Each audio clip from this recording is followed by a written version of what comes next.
Their story comes second, and effects rule the day. One man dared speak to the titans of visual effects in association with FXMogul.com and starring Lee Stranahan. It's FXMogul Radio. And we're talking to Steve Bannerman from GenArts, and they have a big announcement, so I'll just let Steve take it away. Hi, Lee. How are you? Doing great. How are you doing? Doing very well, thanks. Thanks again for having me on the show. So I wanted to announce a strategic alliance between GenArts and the Foundry.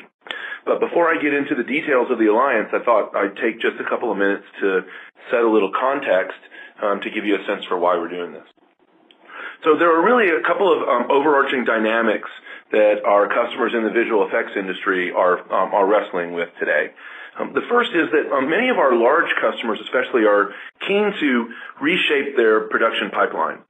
Traditionally folks like Lucasfilm or, Sony, these kind of folks are relatively inwardly focused. They traditionally build around 80% of the tools that they need for a given project, and they purchase about 20% of those tools from, vendors like GenArts or the Foundry and those kind of folks. They're really interested in flipping that. They're really interested in standardizing, a significant component of that pipeline on reliable tools from scalable, trusted vendors who sort of offer the breadth and depth of the portfolio and dependability to sort of drive and become industry standards. This sort of gives them an opportunity to focus on delivering, as Richard Karras from ILM likes to say, delivering the impossible and focusing on what's available. And so to that end, you start to think about, well, okay, how do these companies sort of start to build out that portfolio? How do these companies then start to begin to build the scale and the reliability and the trusted vendor component that these kind of companies would need to be able to begin to shift that development mix?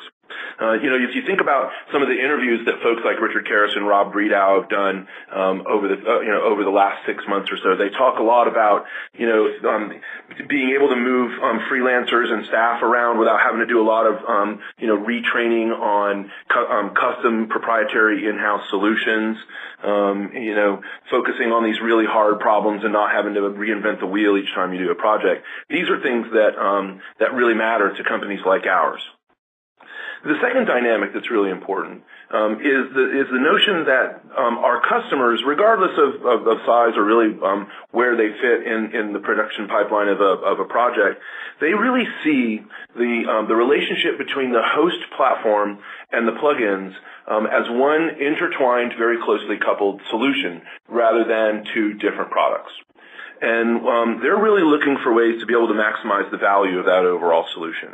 So you start to see the advent of some really rapidly evolving technologies, things like stereo, things like GPU, and customers really want to be able to see the evolution of these technologies and how they're deployed in overall solutions rather than different components of those solutions at different points in time.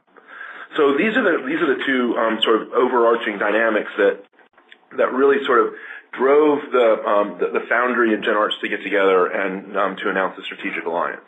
And so the strategic alliance that we're announcing today really has three primary components to it. The first is that GenArts is effective today purchased the Tinder and Tinderbox business from the Foundry. So effective immediately, GenArts is going to assume all of the development, sales, marketing, and support of all Tinder and Tinderbox products.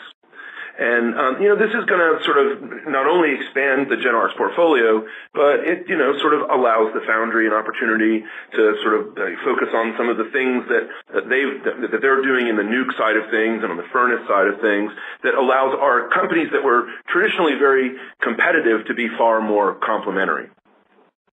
And this also drives the ability for the customers to be able to look to a smaller number of vendors that have the scale to invest in that broader portfolio of products that they can go to one place to get. So our customers, when we did the Speed 6 acquisition, reacted very, very favorably toward, now they have the ability to get the Monsters and Raptors products and the Sapphire products from a single vendor. The same thing when we closed the WonderTouch acquisition late last year, and the early returns on this transaction are also very, very positive from our customers.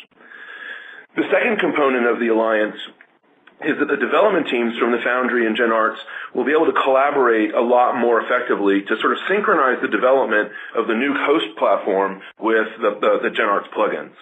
And again, the goal here is to ensure that what customers purchase and what they get is a very tightly coupled solution rather than cobbling different components together. But at the same time, there's a pretty unique opportunity here because this is kind of a natural extension of the work that GenArts and the Foundry have already been doing around, the Open Effect Association and the OFX API. And so our goal here isn't necessarily to bring a lot more proprietary solutions to customers, but to work together to solve problems where that we can then begin to expand out, to the benefit of the rest of the industry. And then the third component is a co-marketing component that allows the Foundry and GenArts to work together to sort of price and package our products so that customers have a more convenient, easy way to purchase them in the future.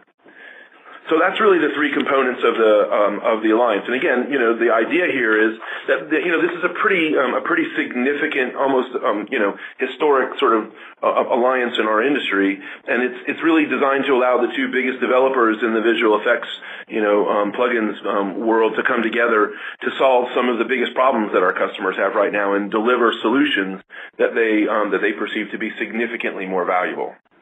One question for people who may not be, completely familiar with all the different plugins. How much overlap is there between the Tinderbox stuff and the current existing either Sapphire or Speed 6 plugins? How much do they do the same or similar stuff, and how much different functionality is there? That's a really good question, and it's a very similar question to the one that we got when we acquired Monsters and Raptors from Speed 6.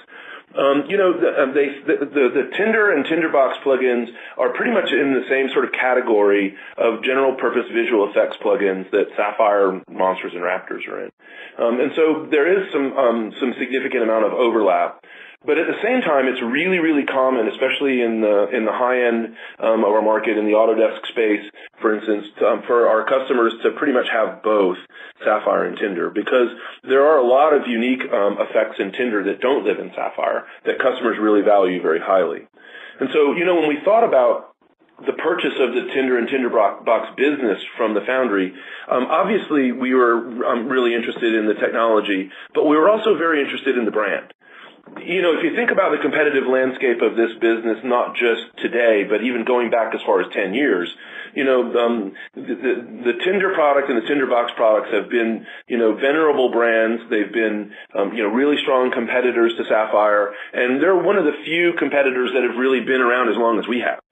And so, again, while there is a significant amount of overlap, there's also a significant amount of complement there, and that's just, it's borne out by the fact that, you go to a lot of the visual effects house that are on the Autodesk platform, and they'll tell you, the two tools that they use the most and the ones that they really standardize on are Sapphire and Tinder. So the common concern would be this stuff is going to end up being, phased out, or if people like the stuff on Tinder, that they're going to lose that because it'll just stay in Sapphire. But is there any? It seems like because of the nature of the alliance that's probably not going to happen, right? Well, I think obviously it's really hard for me to comment specifically on the future of things, because one of the first things that we want to be able to do is we want to go and we want to be able to talk to our customers about Tinder and Sapphire together, and until we closed the alliance, it really wasn't possible to do that. But, if you sort of cast your memory back to the way that we handled the Speed 6 acquisition, a lot of people were really concerned that either we were buying Monsters to be able to kill it, or we were going to subsume Monsters into Sapphire, and that really hasn't happened. In fact, what we did with Monsters was we created a product called the Monsters Companion Pack, which is a really great complement to the Sapphire product and really allows both of those products to exploit the strengths of each one of those plug-in portfolios.